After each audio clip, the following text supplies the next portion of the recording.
lagi di Depdagri. Bung Erwin kenapa kaget? Kaget. Udah lama nggak siaran. Udah lama nggak siaran. Jet lag. Udah lama nggak siaran. Oh, udah lama nggak siaran apa udah lama nggak siaran bareng? Udah dua-duanya. Dua-duanya. Jadi kaget dengar suara teriakan. Tapi ngeliat aku nggak kaget kan? Enggak, alhamdulillah. Kang Eko apa kabar? Alhamdulillah Intan. Baik ya. Kang Eko capek banget dari mana? Aduh, dari lari dari kenyataan. Oke. Jebret tim akhirnya berakhir sudah ya. Sayembara pencarian juara Liga 1 udah berhasil dipertahankan oleh Bali United. Weh, keren banget. Walaupun kalah 3-0 dari Persebaya, tapi Bali United sudah keluar sebagai juara. Ini harusnya kan kalau misalnya kemarin Persib menang masih seru sampai pekan 34 ya. Cuman sekarang Bali keren sekali bisa back to back. Gimana nih pendapatnya Bung Erwin? Ngelihat Bali United nyangka nggak? Nyangka Akhirnya back to back. kalah dari Persebaya atau Back to back juara. back to back. Back to back sebenarnya nggak terlalu nyangka ya. Karena kalau ngelihat dari paruh pertama, mereka kan hanya ada di peringkat 5 ya. Peringkat 5 untuk sebuah tim juara bertahan dan melihat lawan-lawannya itu kan Bayangkara, Arema gitu ya.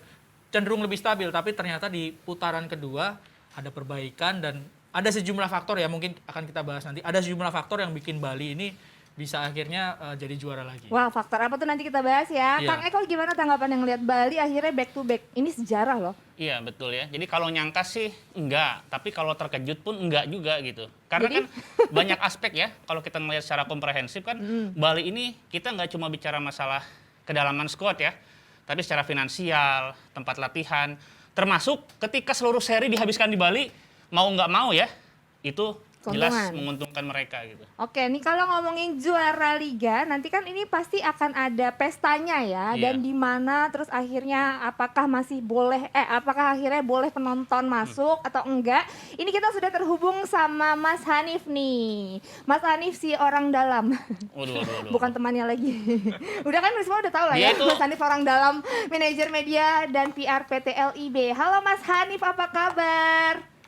Halo, alhamdulillah selalu bugar, mesti capek, lelah, letih jadi satu. Wah, Waduh. iya kelihatan Mas Hanif kayaknya capek banget. Kenapa nih Mas Hanif nih? Apa yang mau unek-unek dikeluarin? Ya, ternyata memang ini di luar ekspektasi kita ya, bahwa memang banyak kendala di awal, tapi kita nggak menyangka justru kejutan-kejutan itu muncul menjelang berakhirnya kompetisi, terutama terkait dengan pelaksanaan pertandingan pekan ke-34 nanti, terutama di closingnya. Bali melawan Persik itu yang sampai sekarang masih mencoba kita maksimalkan konsepnya seperti apa dan keputusan akhirnya seperti apa. Seperti itulah nantinya. Mas Hanif hari ini yang habis ketemu ya sama Gubernur Bali ya?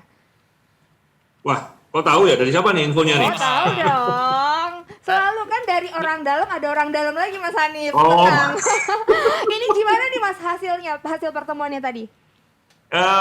Jadi gini, sebenarnya dalam 2 hari ini kita memang sudah intensif untuk diskusi ya dengan Pak Gubernur Bali, termasuk juga dengan Pak Kapolda dari Bali. Kemarin kita diskusi dan hari ini 2 jam yang lalu kita juga baru saja menghadap Gubernur dan memang sempat ada pemberitaan kepada supporter di Bali ya, masyarakat Bali bahwa akan ada penonton di closing nanti. Bahkan disebutkan 15.000. Nah, sampai dengan saat ini dari PT LIB tidak ada rencana untuk mendatangkan penonton sejumlah itu. Jadi sampai saat ini ketetapannya masih sama bahwa nanti tidak ada penonton di closing ceremony. Ini sudah menjadi komitmen bersama semua klub sejak awal musim bahwa selama kompetisi tidak akan ada penonton. Ya itu menjadi komitmen bersama dan besar kemungkinan akan tetap kita lanjutkan sampai dengan pekan 34 nanti. Seperti itu, Intan. Oke, berarti akhirnya keputusan akhir ini sudah fix ya Mas Hanif, udah tidak akan ada penonton. Nah, untuk tempat Mas Hanif, apakah udah ada keputusan Mas akan digelar di mana? Oh, Dita lah. Waduh, ini akan jadi masalah besar segala tempat. Jangan-jangan ini permintaan dari Bro Erwin mau jadi berita ini kayaknya nih. Habis ini ditulis Mas Hanif, ditulis semua catat. Udah siap, udah dicatat. Gimana Mas Hanif? Ya, Akhirnya di mana? memang kemarin beredar pemberitaan dari teman-teman media ya, bahwa kami minta persetujuan kepada semua klub Liga 1 untuk memainkan laga terakhir Bali lawan Persik di Dipta gitu kan. Nah, hasilnya perlu diketahui teman-teman semua bahwa itu bukan rujukan akhir untuk menentukan tempat Bali melawan Persik. Sekali lagi, itu bukan rujukan. Dan yang menjadi rujukan adalah saat ini lebih pada keputusan pihak keamanan setempat. Dalam artian Artinya itu lebih fix, pada- di Dipta fix. Kenapa Kang Eko? Kok Kang Eko bisa Sekali bilang? lagi kita masih menunggu ya. Di Dipta Itu pasti lebih itu. mengarah pada putusan yang mempertimbangkan Kamtibnas.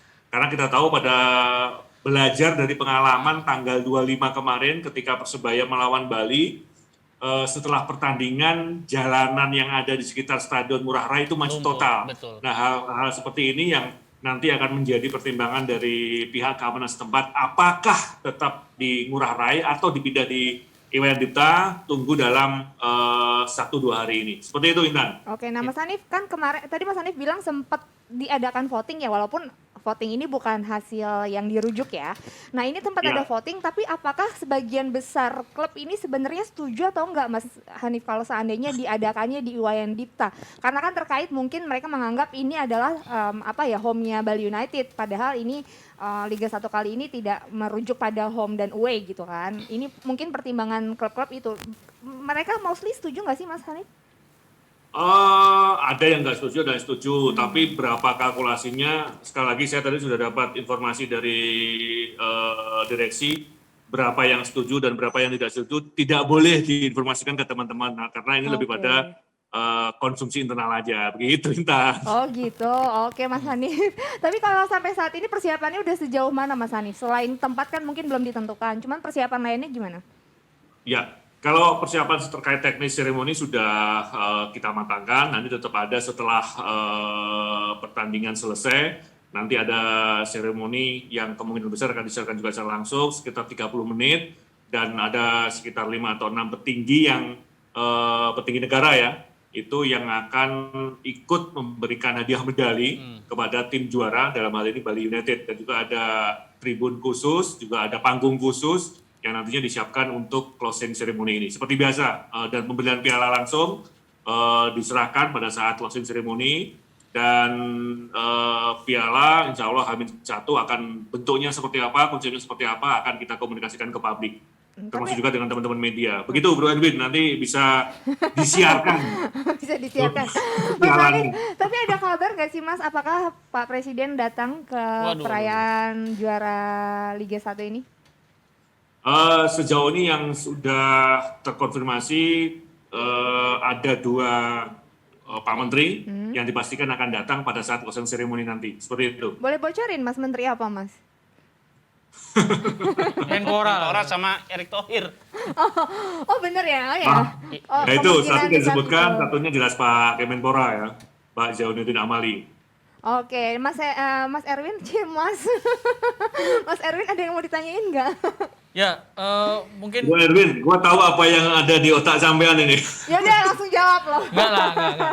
Ya Yang udah, Mas. yang aman-aman aja. Gimana caranya bikin closing ceremony tetap meriah meskipun nggak ada penonton? Itu yang menjadi salah satu tolak ukur ya, bagaimana ini berbeda, dan salah satunya bagaimana kita memberikan jumlah medali yang lebih banyak dibandingkan biasanya. Kalau dulu sekitar 35 medali untuk yang juara, sekarang ada sekitar 45-50, dan ada beberapa pengumuman terkait kategori terbaik yang terbaik. Jadi bukan hanya wasit terbaik, bukan hanya pemain terbaik, tapi insya Allah kami juga akan mengumumkan siapa 11 pemain terbaik sepanjang musim kompetisi BRI Liga 1 2022. Seperti itu, Len. Jadi ada tambahan ya dari Ya. yang biasanya. Kalau Kang Eko ada yang mau ditanya nggak? Tadinya pingin nanya, cuma tadi Hanif ya, Bung Hanif ngasih keyword jelas itu. Apa tuh? Kalau analisisnya dari pihak keamanan ya, itu jelas di Dipta dong. Kenapa Kang Eko? Iya, karena intel ya, segala macam itu kan kalau untuk tempat ya, dia itu punya pertimbangan tempat dan waktu terkait keramaian ya. Nah, itu harus dijauhkan dari dari pusat kota, ibu kota. Kalau di Persib ibaratnya ya, pertandingan beresiko, itu sebisa mungkin kalau ada alternatif jangan di Stadion Siliwangi. Karena Stadion Siliwangi itu dekat sama Di tengah-tengah pemerintahan, pusat perumahan. perbelanjaan. Nah, itu logikanya seperti itu. Jadi kalau menurut analisis pihak kepolisian, itu jelas tidak boleh oke. dimainkan di Denpasar. Pasti ke Gianyar itu. Oke, ini Berani taruhan nggak, pernyataan. Bung Hanif? Ini pernyataan Kang Eko ya. Tapi kalau dari Mas Hanif tadi masih belum tahu ya Mas ya. Kita serahkan ke pihak Tunggu 2 kepolisian. hari. Tapi yang jelas saat ini pun saya sudah berada di salah satu stadion, jadi memastikan kebetulan saat ini juga bersamaan dengan pertandingan Madura versus Persikabo kan. Jadi artinya kita harus benar-benar selektif menginformasikan sedetail mungkin kepada pihak keamanan, dan pihak keamanan pasti sudah survei, menginvestigasi secara keseluruhan, dan mereka juga yang akan mengumumkan, dan kita akan mempublish kepada publik mana tempat yang akan dipilih dari pihak keamanan setempat. Seperti itu ya. Netral sekali jawabannya. Mantap Mas Hanif. Udah latihan aku rasa. Bu Erwin ada yang ditanyain lagi nggak? Satu lagi terkait sama 11 pemain. Ini dinilainya dari kapan dan biasanya kan ada TSG-nya. Boleh tahu nggak siapa aja tim penilainya, Bro Hanif? Waduh, Pertanyaannya kelas. teman-temannya Pak Erwin juga sebetulnya. Kalau saya Silakan Pak Mas Hanif. Ini 20 meter dari posisi saya duduk, tim TSG sedang meeting ini, memutuskan. Coba kameranya boleh dilihat di balik. Ya. Nggak boleh ya Mas? Salah satu pertimbangannya jelas beberapa pemenang selama, kalau teman-teman menyimak, beberapa pemenang di kategori terbaik per bulannya. Man of Itu the menjadi match-nya satu pertimbangan statistik yang nantinya untuk menentukan 11 pemain terbaik. Dan kalau teman-teman memperhatikan nanti, nama-namanya tidak jauh dari pemenang per bulannya itu. Seperti itu, Bro Erwin. Oke, siap. Makasih banyak Mas Hanif. Thank you Bang Hanif. Thank you Mas Hanif. Oh ya. Informasinya. Kalau siaran minggu depan, saya duduk situ ya, jangan di sini lagi ya. Iya dong, kita udah tunggu-tunggu nih Mas Hanif, info-infonya, semuanya kangen. Jangan lupa cuti Mas Hanif. Healing liburan. Semoga sehat. Dadah Mas Hanif, Oke, makasih. amin. Thank you. Bye, thank you Mas Hanif. Nah itu Ya, dia. sama-sama. Itu dia ya, kita masih menanti keputusannya akan digelar di mana. Mudah-mudahan apapun itu keputusannya yang terbaik buat semuanya ya. Ya. Ini pasti sudah dipertimbangkan dengan matang-matang. Nah ini keren banget ya, Bali United bisa back to back. Cuman kemarin